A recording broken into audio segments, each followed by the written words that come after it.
ये कहानी हमें हमारे एक फॉलोअर ने बताई है और ये कहानी है भोपाल के एक इलाके की। 2000 के आसपास एक अमीर बिजनेसमैन अपनी पत्नी और 3 साल के बेटे के साथ यहाँ रहने आया। काम लंबा खिंच गया तो उसने यही घर बनवाया।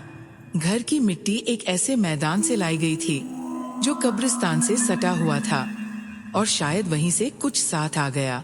घर में शिफ्ट होते ही उसकी पत्नी को छत से आवाजें, अजीब परछाइयाँ और अनदेखी मौजूदगी महसूस होने लगी। सबने कहा वहम है।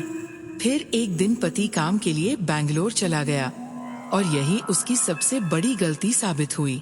उसके जाने के अगले दिन से घटनाएं और भयानक होने लगी। कमरों से फुसफुसाहट सुनाई देती, इन्हें मार दो, लेकिन कमरे खाली होते।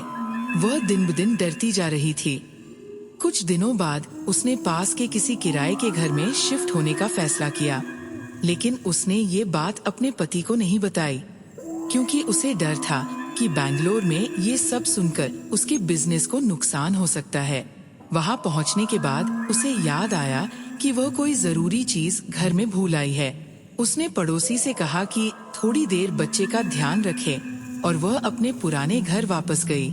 वो वापस नहीं आई। कई घंटों बाद जब पड़ोसी अंदर पहुँचे तो एक कमरे में वो पंखे से लटकी मिली।